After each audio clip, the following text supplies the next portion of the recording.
Fantastic. Thank you very much, Craig, and good morning, everybody. Most certainly appreciate you taking some time here in your morning to hop on to the webinar. I know everybody is extremely busy, so I hope to give you some pointed information, and I'll hopefully help you out as we're starting to see this growth of 3D printing within the dental industry. So just to kind of give you a little bit more about myself, I appreciate that introduction, Craig. I've been with Whitmix now, what'll be 4 years next month. Prior to that, I had spent 3 years.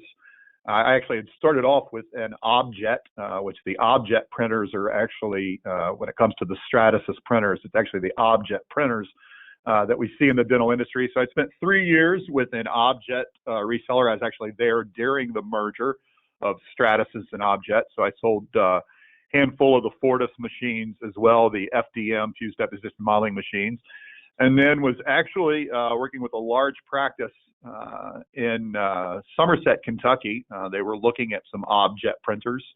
At that point in time, they were looking to print retainers, so they were looking for a long-term material in the mouth. And had actually, I needed the 3Shape CAD software, so I did a Google search of 3Shape in Kentucky, and I came up with Whitmix. So I actually partnered with Whitmix at that point in time on that particular opportunity that I had, and I hit it off with folks pretty well. And then 8 months later, they actually gave me a call and said, I got a call from Ann Steinbach, and she said, hey, we're looking to bring in 3D printing. Would you be interested in coming down and talking to us about a position? So that was 4 years ago now, and it's been exciting. So I did the objet and the Stratasys machines, and then when we started here at Whitmix, we were a 3D systems reseller. We've been offering print services for about 3 years now, so we still have two of the 3510, 3600 DP machines in the back that we use for production and print services.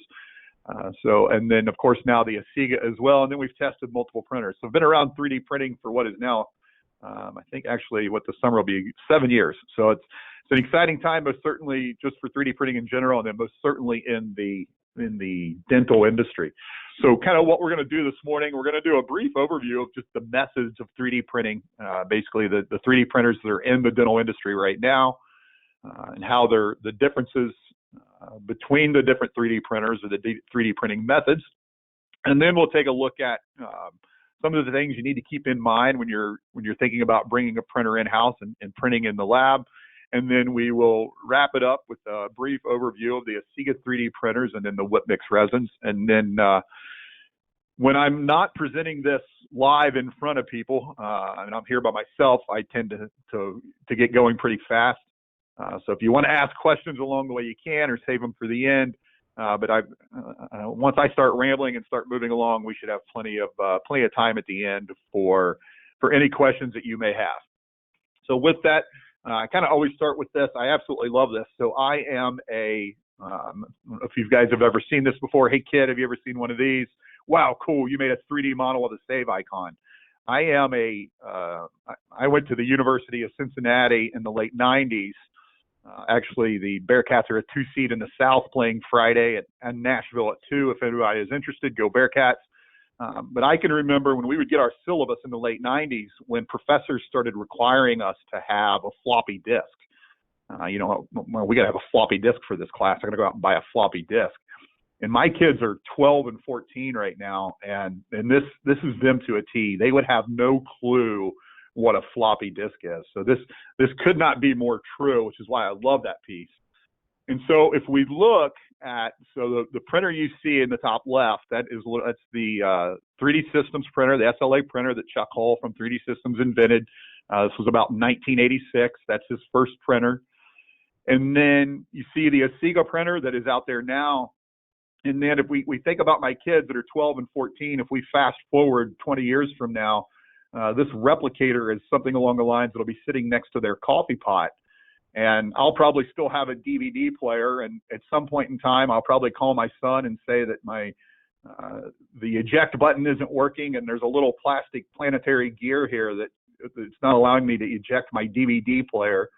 Of course, his whole house will be wired by Google, and so he'll just sit in his kitchen and say, hey, Google, can you print me a planetary gear drive for a Sony DVD player circa 2002? And 20 minutes later, he'll have a planetary gear drive printed in his replicator right next to his coffee pot and be able to come and fix my DVD player. So it's what makes it exciting about this technology. It's, as we know, it's changing the dental industry. And Scott Crump, actually from Stratasys, said years ago that 3D printing is the next industrial revolution, and I think he's absolutely right. So most certainly exciting time. So if we look at the printers that are out there right now, so this is the SLA printer, right? This is probably very widely accepted because it's been around the longest. And if you look at your bottom right screen, so these are UV curable photopolymers. So we'll look at the SLA and then the DLP. Those two printers are kind of cousins. And so you've got a vat, if you will, of a liquid resin. And then with SLA, each layer is done by a laser. So if you've got 4 models sitting on your print bed, so the laser will etch one model, then it'll move over and it'll do a layer of the second model, then a layer of the third model, then a layer of the fourth model. Then the printer will reset itself. If the bottom up, or depending on how it prints, the print head will lift up and then come back down into your vat of resin. And it'll do 1, 2, 3, 4. So it repeats those over and over. So when you do have long print times, because you got a single layer or a single laser, that's centering each layer, it tends to slow it down on the SLA printers. And then the other ones out there, the inkjet printer, which you've got the memjet from 3D Systems and the polyjet from Stratasys.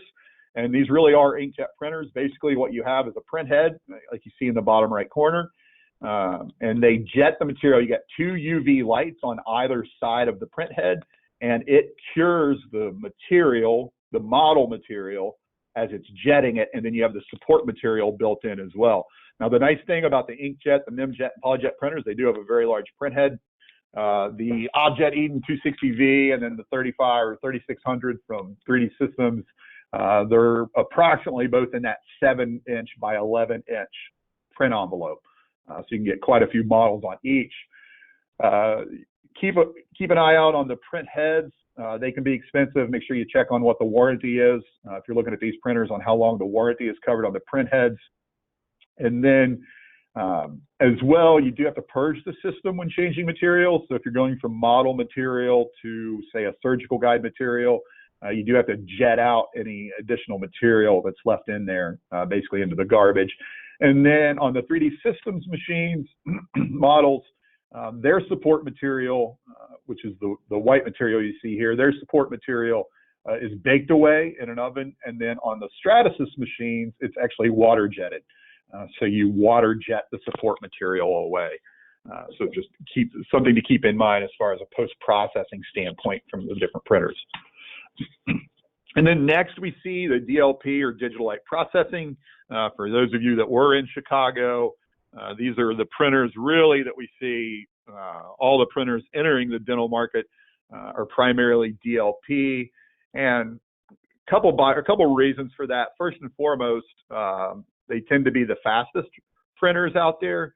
A DLP is just a projector, and if you remember, we go back to where we were talking about the SLA printers, where you had a laser that would etch each layer. The DLP printer, so if we go back and look at that same print where we've got 4 full arches on the print bed, our light source flashes, the projector flashes all 4 models at once. So versus doing one each and then resetting, what happens here, if you look at our picture here on the right, the print envelope or the stage drops down into, yet again, our vat of a UV curable photopolymer. So it drops down, the projector flashes all 4 models at once, stage lifts up, sets back down, flashes all 4 models the second time until it finishes layer by layer. So your print speed is increased pretty dramatically just because you're doing all the models on the print bed at once.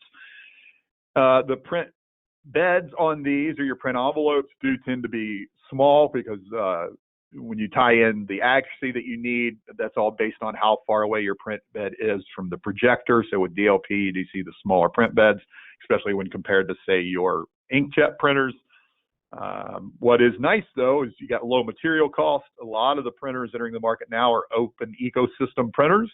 So when you have open material printers that allow you to put anybody's resin in them, That makes for competitive resin pricing.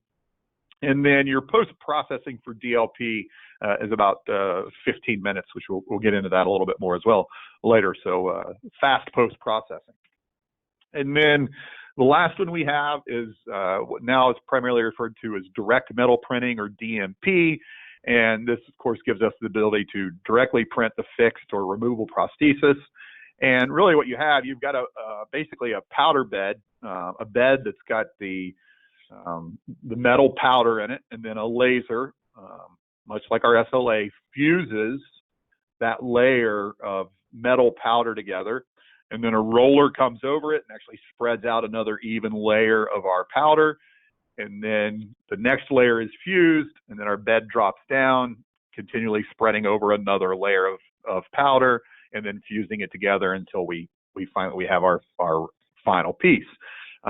Small print envelope, and then where we have seen the price come down dramatically on all of the other printers, the DMP printers really have held their pricing, so they're still pretty expensive printers. So when we kind of look really into the dental industry and what we're seeing the different printers and what they're printing, the SLA printers, patterns for casting and pressing, models, surgical guides, and splints.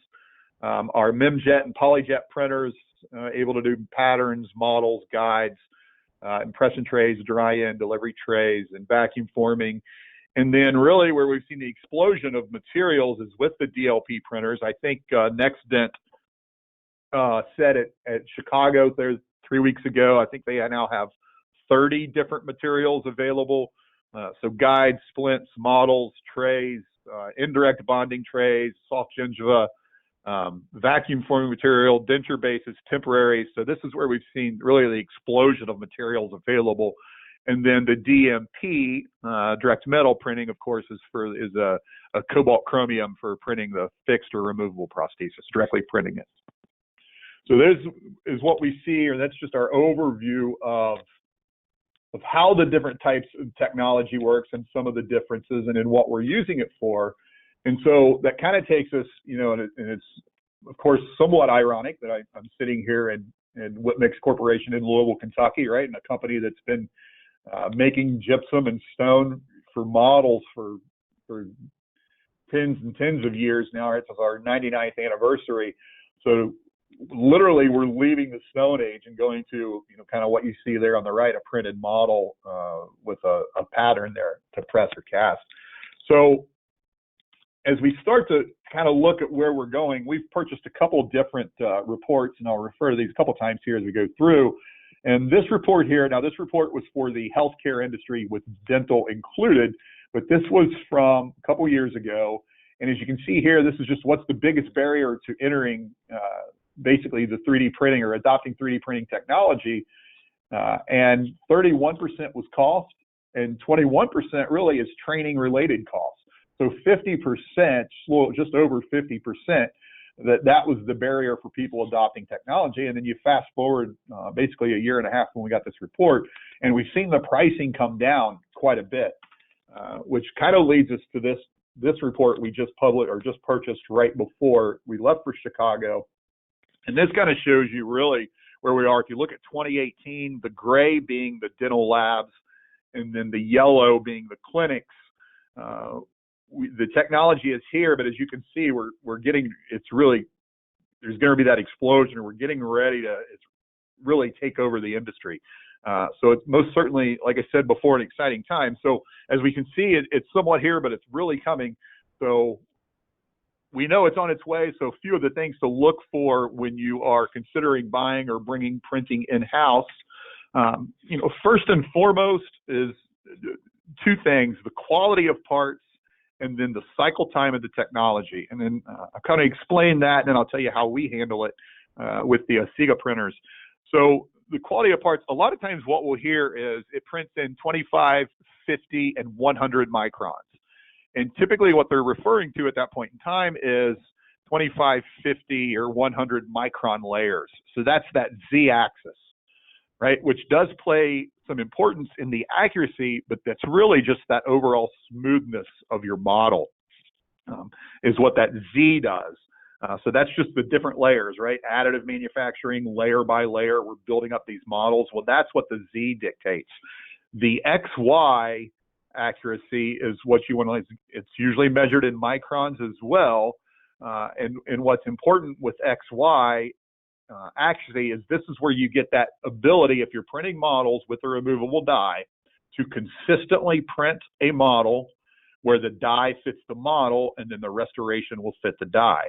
And then, of course, with that as well is just the cycle time of the technology. So what we tell people when they're looking at Asiga 3D printers and comparing those with other printers out there is send us a raw STL file that you have.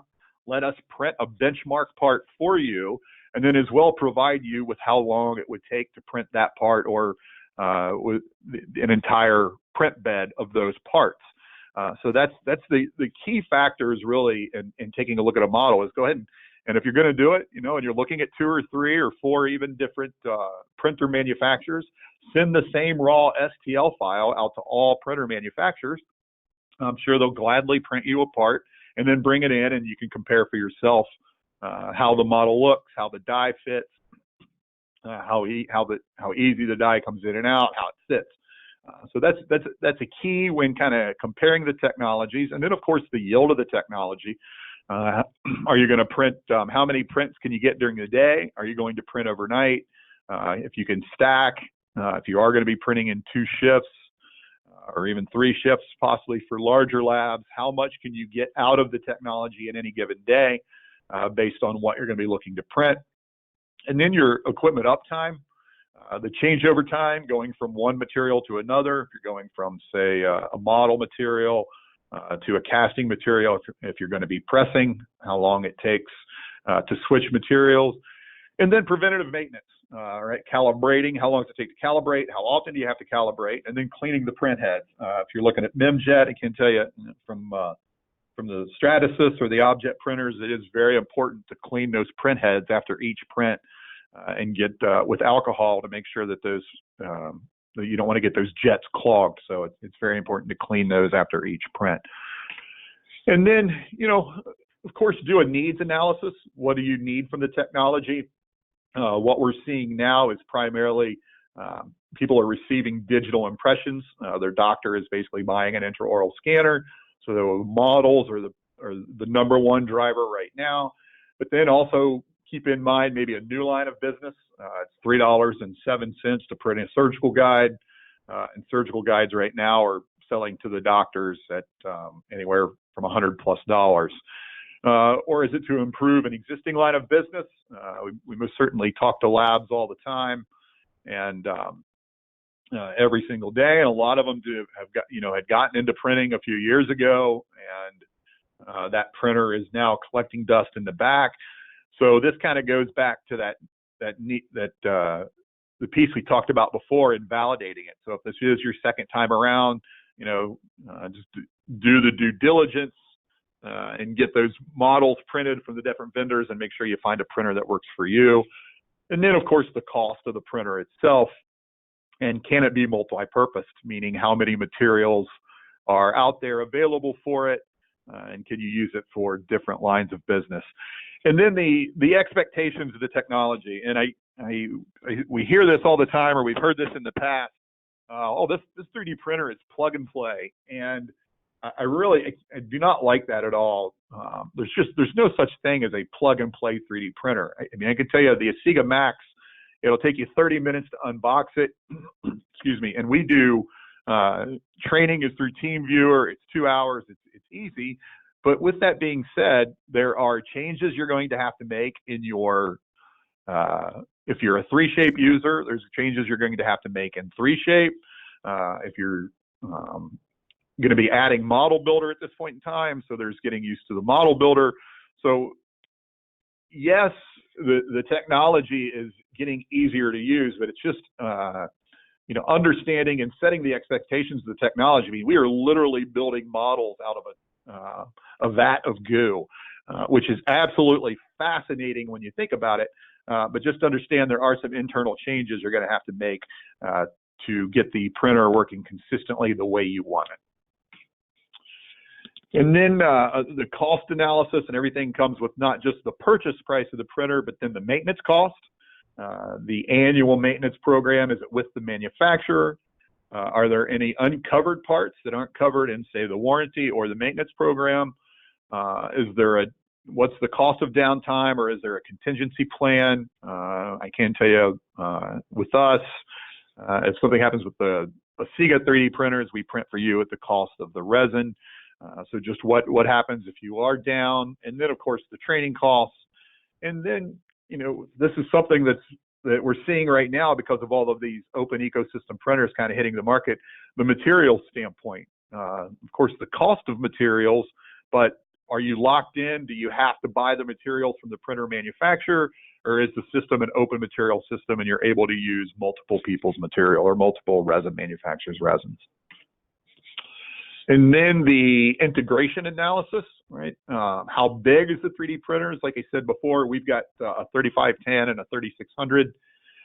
So those are fairly large printers, right? They take up quite a bit of space. And then an infrastructure, is it a wireless printer? Does it need an Ethernet? Does it need water based on the post-processing for water jetting? So just your utilities and your IT considerations for where you're going to be putting the printer. And then the operator considerations. And I will tell you, I've used the Object Studio software. I've used the 3D Systems software, of course, the Composer software from Asiga, the Formlabs software. I've been given a demo of the Carbon software, and just about all the the software. The company's done a very good job to make the nesting software, is basically what it is, that comes with all the printers, very easy to use, but still kind of something to keep in mind from a competency standpoint. And then the other thing that a couple items here that can somewhat get locked over, right? This is the very first CEREC system. This is the one that started it all. And if your doctor goes out and has purchased an intraoral scanner and is going to start sending you digital impressions, keep in mind there probably is a cost, or there could be a cost, or at least something that you'll have to do on your end to be able to connect to your doctor's intraoral scanner network. If it, say, iTero, to be able to get STL files from iTero, you do have to buy in kind of to that iTero network. 3M, your first 30 cases that you get from the doctor has to go to a margin marking lab where they'll mark the margins for you. So all of them have something just to be aware of. So make sure that you are communicating with your doctor and finding out exactly what intraoral scanner he's purchasing, and then check with that particular intraoral scanner manufacturer to see what you have to do as a lab to be able to connect to your doctor's intraoral scanner. And then the second piece of this is you will probably have to, if you're bringing in 3D printing, you're going to have to add a piece of software separate from the software that comes with the 3D printer. So the model builder software is what it's called with 3Shape. I think that actually the ExoCAD is Model Maker, is what they call their model builder or model maker software. And this is the piece that it adds the articulator attachment, it adds the base, and then it allows you to type onto the base of the model the patient's name and the case number, because you're going to be printing multiple patients or multiple cases at one time. So this is what allows you to keep everything straight, so you know whose case belongs to whom. So that is a piece of software that has to be added on to your CAD program. We're a 3Shape reseller, so I'm confident in the pricing for the 3Shape that you see here. So you can still get Model Builder for Trios only, which is $1,800. And then what 3Shape did, just I guess it was about last fall, they used to have Model Builder Trios, Model Builder Trios and third party, and then Model Builder All Scans. They eliminated the Model Builder third party, and then what they did is they took what was called Model Builder STL, and they actually dropped it down to the price of Model Builder third party. So that cuts, and then they went back to the Model Builder All Scans name that they had before. So cut the price almost in half, and they decreased the renewal as well. So that most certainly is helpful from a standpoint of that additional software piece. And then I believe the ExoCAD, Last I was told it was about $2,500 for their model maker software. I know it works with Trios, Lava, iTero, and I'm sure there's other ones there as well. But you can just talk to your ExoCAD rep, and he'll be able to fill you in. He or she would be able to fill you in on that. Get a little plug in, of course, for WhipMix. If you are, just starting to receive a couple of impressions or digital impressions, we do have our model print services where we offer full arch, quad, and peace of mind. Some people call these fit checkers. And then as well, we have surgical guides, and then partial frames for and bridges, for that matter, crown and bridge, for castable patterns or for pressing. And then we are able to accept the raw scan. So if it's out of the blue, you find yourself with the doctor that has purchased an intraoral scanner, you can just have him send you the raw intraoral scan, and we can process it from there. It's pretty easy to do. You just go to whipmix.com, go to our website, which you see a screenshot of our website here, and then right there on the opening page, Vericore Printing Services is there. You click on that. There's a part of it you have to fill out the first time where you just put your lab name in and some additional information, and you only have to do that the first time, and then you're able to, it remembers you, and you're able to skip that step going forward. So we are right about 11:30 here, so we're kind of hitting this back stretch. I hope, or 11:30 Eastern time, I should say, depending on where you are. So I hope everybody is hanging with me this morning. Got another additional cup of coffee, and we're ready to to make the turn here and take a look at some of the Asiga printers. So as I mentioned before, we started testing printers about 3.5 years ago now. Kind of time to roll right on. So we brought several different printers in-house.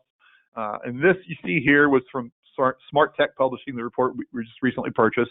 And it kind of shows you on the top, you see the SLA printers. The gray is production, approximately $52,000.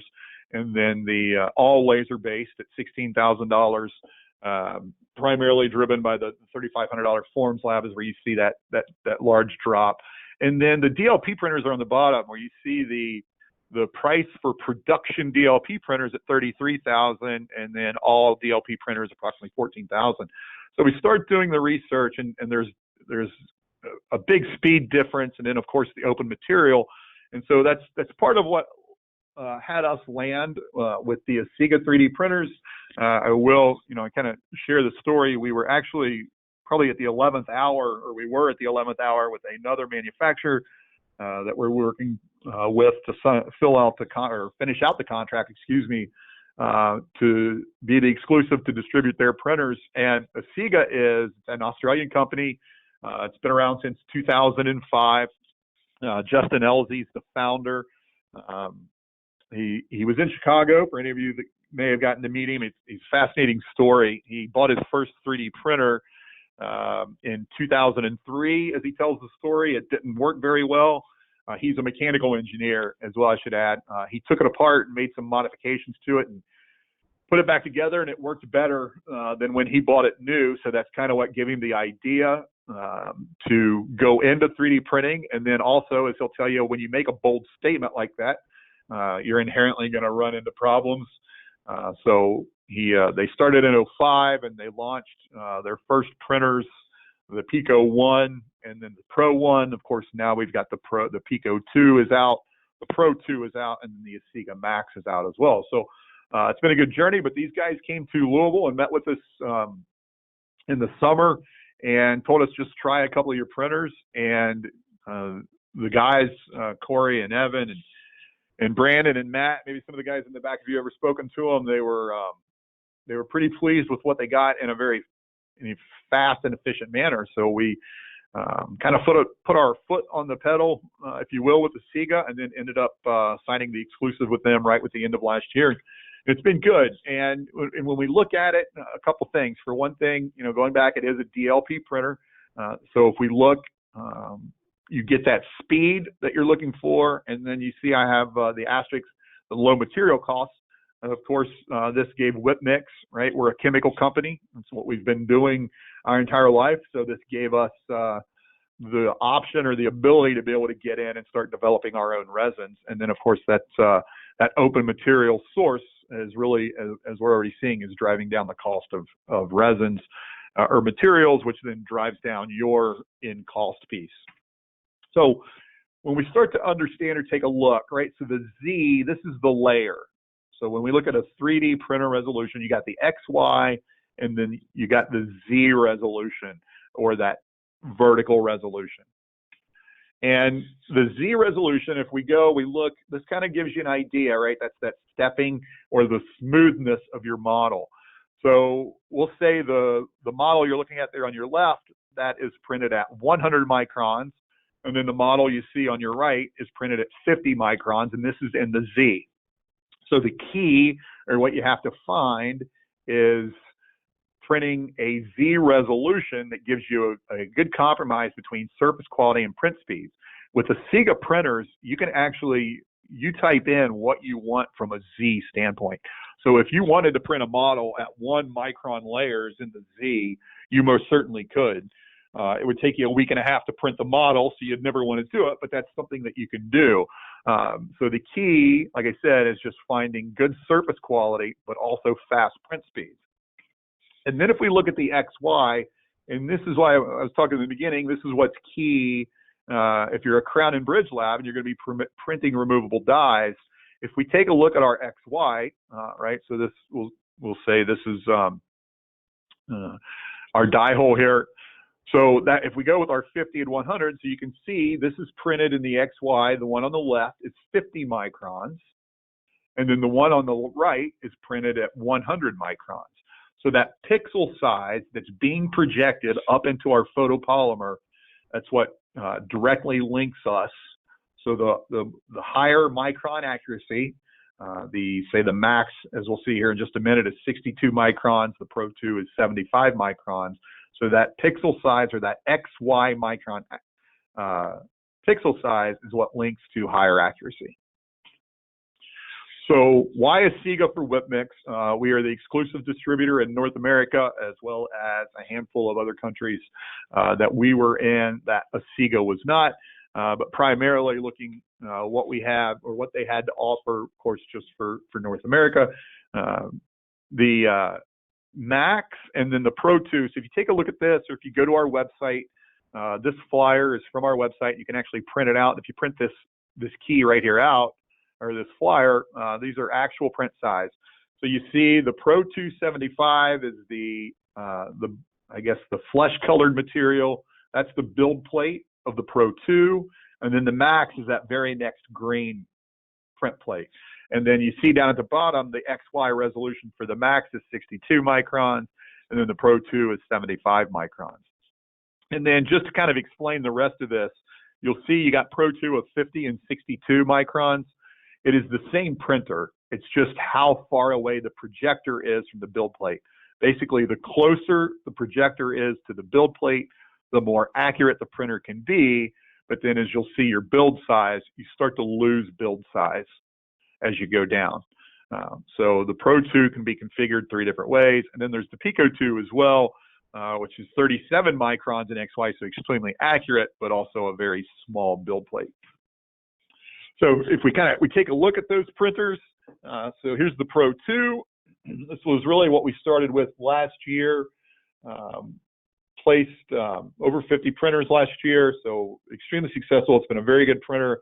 But you got a build plate of 5.66 by 3.19, and then you'll see by 7.87. And I've got some photos here in a minute, kind of give you an idea of the stacking capability.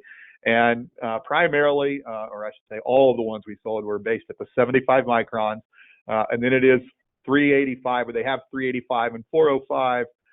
And where this can make a difference is in material. The materials that are available. You'll have to either get make sure the material you're buying is for a 385 printer or a 405 printer. And then, of course, all the Asiga printers are open material source printers, so you can, I'll get into that a little bit more, so you can print any of the materials that are out there available. Suitable materials is the best way to put it. So you can print any suitable material. It's got anti-aliasing technology or pixel smoothing, and anti-aliasing. Basically, you may have seen some models have kind of looks like a topographical map on the model, is the best way to explain it. And Asiga has built in their anti-aliasing, kind of graze the edges of the pixels, so it allows for a nice smooth surface. You don't get that topographical look on a model that you'll see on some models. And then you can change, in all Asiga printers, you can change from one material to another in about 30 seconds. You literally lift the material, the tray up that you pour your material in, pull it out, put it into the box it came in, and then, of course, put that in a drawer somewhere because you want to keep it out of light so that it doesn't cure, and then you just put a new tray in with your new material. So very quick and easy to change trays for different materials. And then the Pro 2 was one of 5 products from JDT that won a WOW award last year. So we were very excited. As you can see, the quote here at the bottom, unlike most other printers, is a true open source printer, which means it can accommodate virtually any other resin. So it was a key for us winning that WOW Technology Award last year. So to kind of give you an idea of the printer capabilities, so this print right here was 1 hour and 45 minutes. And to kind of take you through the post-processing as well. So these parts are still attached to the print tray or the print bed. It's a bottom-up printer. And so this is right off the printer. So you can still, there's some excess resin on the models themselves. That's why they kind of have that glossy look. And then even if you look, you can kind of see it along the bottom.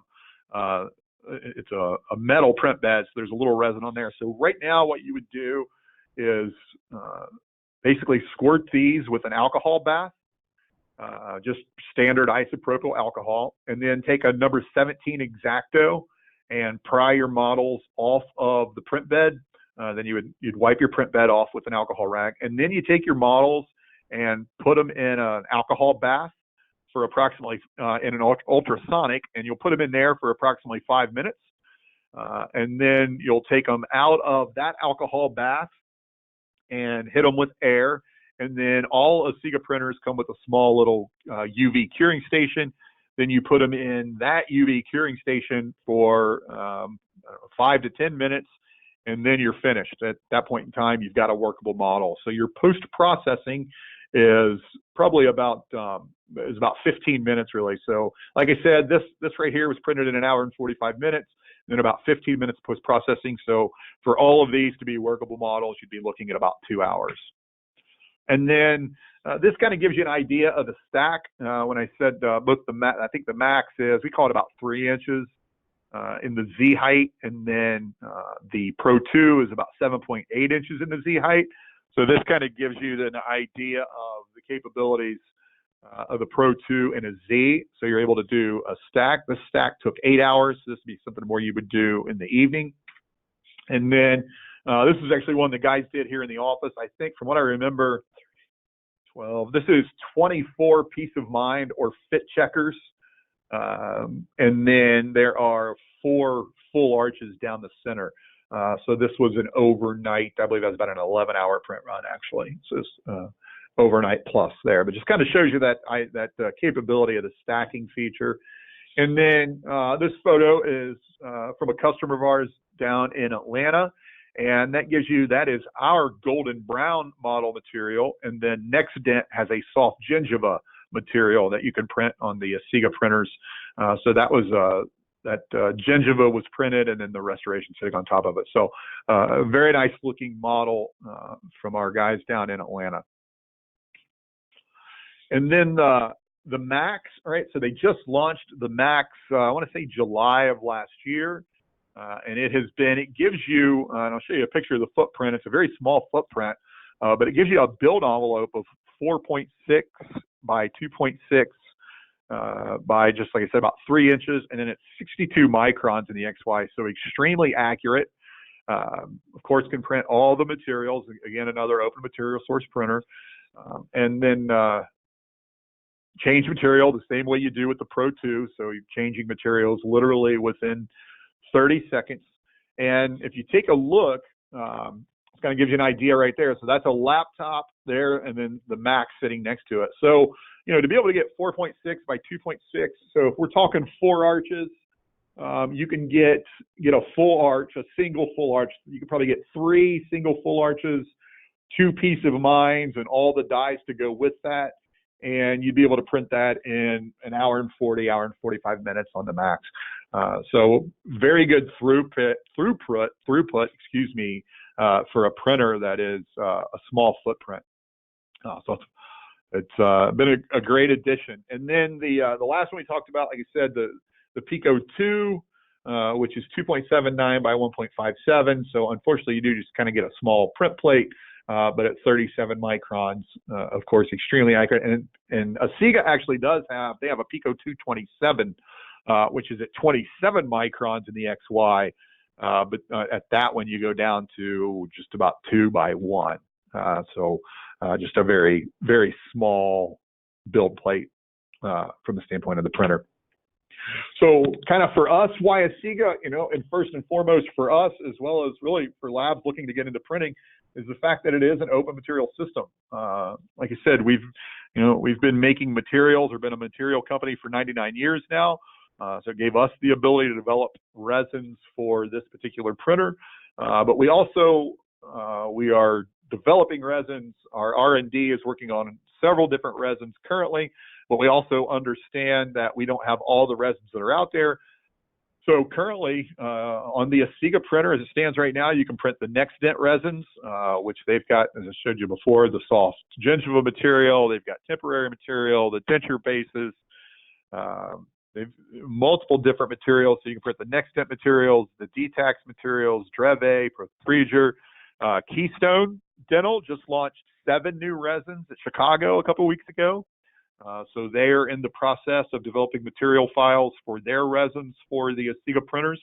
So eventually you'll be able to get the Keystone Dental resins for the Asiga printers. So, first and foremost, just the fact that it is an open material system. And then the UV light source, the bulb itself, comes with a 5-year warranty. Justin actually said that bulb can run continuous for 50,000 hours. So that's why it's warranted for 5 years. And then just low maintenance costs going back to the UV LED. And I know there's a video on our website of Corey Lambertson calibrating the Pro 2, and you can do this in under 60 seconds, where with other printers, calibration takes quite a bit of time. So just the upkeep on the printer itself, and then of course, just the fact that you can go from one material, all the materials out there, and the ability to go extremely easy to switch trays and materials. And so kind of brings right into the Whip Mix resins and kind of what we have to offer today. We've got 2 different model materials. We've got the ivory and then the golden brown that you see here. Our resins are currently sold through dealers. So this is for models. And then we have our surgical guide material, which is an FDA registered class 1 medical device. These are 385 nanometer light source printers, so you can get a glass-like. That light source gives you the ability to get a glass-like appearance, but you do need to use some mineral oil or a polyurethane coating and polish it to be able to get that glass-like. But it is achievable with our VeriGuide material on the Asiga printers. And then just briefly, because there's a lot going on out there right now about FDA registered and FDA approved. And we also hear long-term materials and Class 2A biocompatible. That Class 2A biocompatibility, that is actually the European designation. All these surgical guide materials and all the materials really are, from an FDA standpoint, are just Class 1 devices, meaning they don't need approval. They're exempt because of how long technically they're in the mouth, be it less than 24 hours or less than 30 days. And with that, that's just a Class 1 device. Now, if you are a bite guard or a night guard, the FDA says that you need a 510K number for this. And when you are truly FDA approved, you are given a 510K number. So that is what, through the FDA, what they state, and there's a lot in the industry going on with resins, the FDA and 3D printable resins right now. but that is most certainly something to be aware of, something that Whitmix is aware of, and I can tell you most certainly something our R&D division is working on as we speak. And then we have a VeriCast material for casting, or if you're doing any pressing. Works well with our Formula One investment as well as our resin vest. And this is for crowns, multi-unit bridges, or any partial framework. And then we do have a tray material. We're not seeing a lot of that in the United States right now. It is pretty prevalent in Australia and Europe. So possibly making its way here sometime soon in the near future. And then just to give you an idea of material pricing, the Vera model OS Ivory is $175 a liter, and then our Golden Brown's $215. Then you see the cast, guide, and tray at $325, $295, and $265. And so what can you get out of that? So a single model, so this would be a single full arch, approximately $5.50. And this includes the cost of material. You see is $3.80 based on a 20 grams to print that model. The tray is a consumable, so we factored in that $1.70, and also actually factored into this is that 15 minutes in post-processing. So your total cost, labor included, is about $5.50 for a model, $3.07 for a splint, or as we talked before, a surgical guide.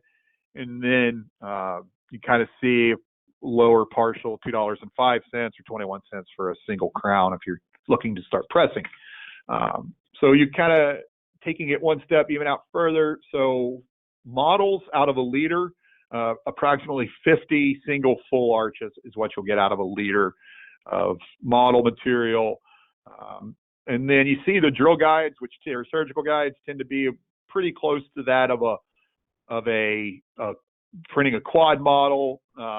You got a base there, so a little more, but so you're probably looking at 120, 125 quads out of a liter. This kind of just gives you an idea, 200 partials, what you can expect to get out of a liter of resin. So kind of why Whitmix?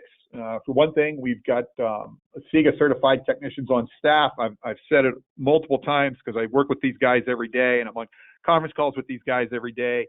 I will put these guys up against anybody in this industry when it comes to understanding 3D printing, their knowledge of 3D printing, and being able to support our customers when it comes to 3D printing.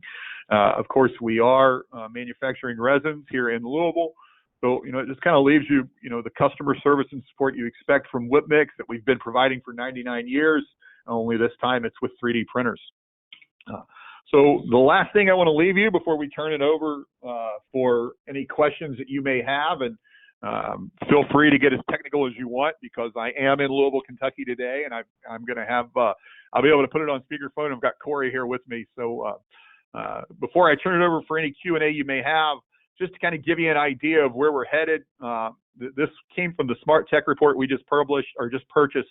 They said, according to Smart Tech Publishing, we will have a reliable and accepted solution for printed permanent restorations in 5 years. And just to kind of give you, what you see up here is what's being worked on right now from a ceramic standpoint and 3D printing of ceramics.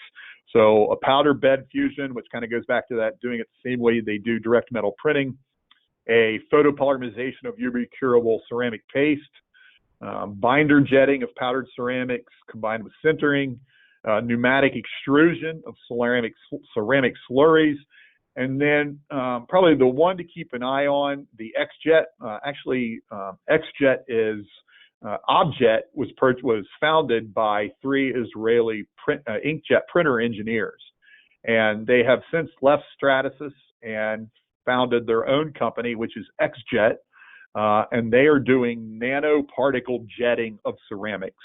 So I think of everybody out there, those are the guys to keep an eye on, which could probably be or could be the first person that brings a printer to the market that can print the final restoration. So like I started off with, it's most certainly an exciting time. There's a lot going on, and it's going to be interesting to see what happens over the next really 5, 8, even 10 years here in the industry. So with that, I thank you guys very much. I appreciate you taking some time this morning, and that leaves us with 9 minutes. plus for any questions you may have.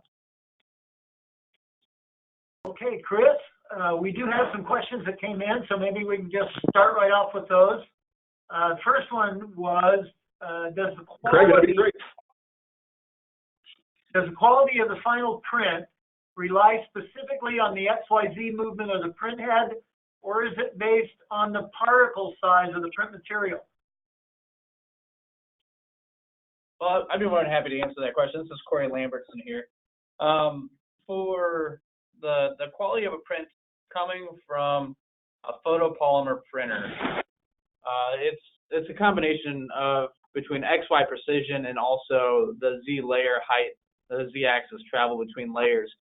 The thicker the layer you print an object, it's actually going to create like a stair step texture, or like if you look like at a topographical map and how you can see those layers, you'll see that with a larger or a thicker layer thickness that you print at. We print everything here at Whitmix at 50 micron layers, and that gives an excellent surface quality, and it's extremely accurate as well. You can print at 100 micron layers or even 150, but you're going to lose a little bit of the surface quality that you may be looking for, that smooth surface. The XY accuracy or precision, that's actually defines how accurate the printer will be for being able to achieve the, I guess, what you'd be looking for maybe in a Crown and Bridge laboratory. If you have I guess, a less accurate printer, you'll see a little bit of a surface quality in the XY, but really the Z-axis or the Z layer height is where you'll see the, I guess, poor quality models or rough surface texture.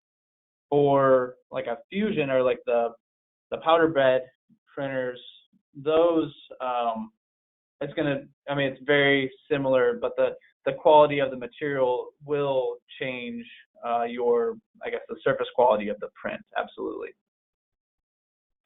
Okay, then we had a question about doing samples from different manufacturers, and that's how I get different 3D printer manufacturers to print the same thing with the same material type.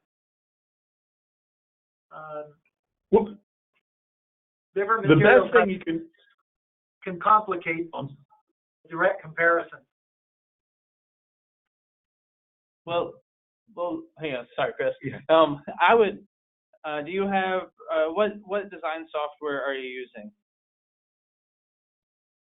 We don't know the answer to that at the moment, Corey. Okay. So what we could do, like if you don't have a design software in-house, you could send us maybe even a model, a stone model, or you can send us an impression. And what we can do is we can create an unsectioned model, a replica of it. We'll 3D print it, and we can send you that STL file if you'd like that. And then you can send it to multiple manufacturers. And then since you have a stone model, let's say if you build your restoration off of that, you should be able to seamlessly fit it to the printed model if the printed model is actually accurate. So I'd be more than happy to do that for you guys or for anybody. I don't find that as being an issue with our printers. But that'd be a great test that you could do to see how other printers stack up to the Asigas. Okay, then we had one question. Could you explain the difference between a 385 and a 405 nanometer light source? Absolutely. So the 385 and the 405 light sources, that's essentially, it's like a wavelength spectrum. So the main difference that I've seen between using the 385 and the 405 printers is the control of light energy. The 385, you can actually control the depth of cure and create a more precise model. Also, with a 385 light source, you get to tap into some of the more unique chemistries of the photopolymer resins. So being able to print a true clear material, you can do with a 385 versus a 405. You can't actually achieve a true clear material. It's going to turn yellow or orange or even blue or pink after I guess the print cycle is completed and after curing. For the 385, you don't have any limitations like that. And they actually make a 365 light source, which actually that gets you into more of a I think it's a nylon-based polymers. So you can even get into even stranger chemistries with 365, but you're not going to see that in dentistry. You'll see 385 as that, 385 and 405 as the different spectrums. But 385, it's just been a friendlier print experience. You can control the depth of cure, which creates a more accurate model, or restoration. Okay, great. So I think Chris mentioned too that you want to make sure that if you have a 385 machine that you're pairing that with a 385 resin. Is that correct? That's absolutely true, and also for a 405 printer with a 405 resin. Okay, great. Now, we have another question about isopropyl alcohol. He said that he was told by another print manufacturer that they can't use that in an ultrasonic cleaner. Is that accurate? And are there any precautions needed when you're using the alcohol? Well, I mean, absolutely. I mean, it's a flammable substance, and it creates vapors. So for using it in an ultrasonic cleaner, you don't just pour the alcohol directly into the ultrasonic cleaner. We actually create we get disposable Tupperwares off of Amazon, and I'll actually fill that Tupperware up with alcohol, and then I'll put a lid on it, sealing it. And then from there, I'll take that and place that into the ultrasonic cleaner. We've been doing it for 2 years. I haven't had any issues with it or have any, I guess, explosions. I think that's probably the biggest fear when people think about it. But I don't put it directly into the ultrasonic cleaner. I put the alcohol into a container that's sealed off, and then I place that into a water bath that's in the ultrasonic. Okay, excellent. Now, there's also some cautionary things that you need to know about disposal of that, and they can just email us here at whitmix.com, and we can send them that paper that we wrote on the disposal of IPA. Yeah, absolutely. We have a question that says, will any curing unit work for the resin? Well, that's kind of a interesting question. So any curing unit can work for non-biocompatible resins. Good answer. So if it's a biocompatible resin, you have to follow the manufacturer's exact steps for post-processing. If you do not follow those exact steps, then you're not biocompatible. You're creating a faulty object. So, for instance, if it says it has to cure for 20 minutes with a certain light spectrum and a temperature, you have to follow that exact step.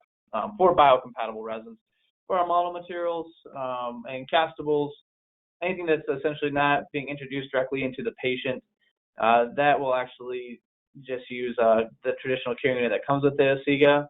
It's similar to the curing units that you see like at a nail salon. For our biocompatible resins, though, like our surgical guide, we actually have to use a curing unit that creates an oxygen inhibition layer with nitrogen, and it has a very high, powerful, intense light that actually flashes. It's from NK Optics, and it's called the Auto Flash, and that is sold here at Whitmix. Okay, great. There were a couple other questions that we're going to have folks email, so we should just say that if you have further questions, you can reach Chris at Frye, that's Frye with an E, at whitmix.com, or Corey at C.Lambertson at whitmix.com. Okay, so for those of you who need CDT credits, you'll be receiving an email with that information. This presentation was recorded, so you'll be able to watch it again if you would like to. I would like to thank our presenter, Chris, and also Corey for jumping in and answering questions this afternoon, and all of you for joining us. Thanks, and come back again.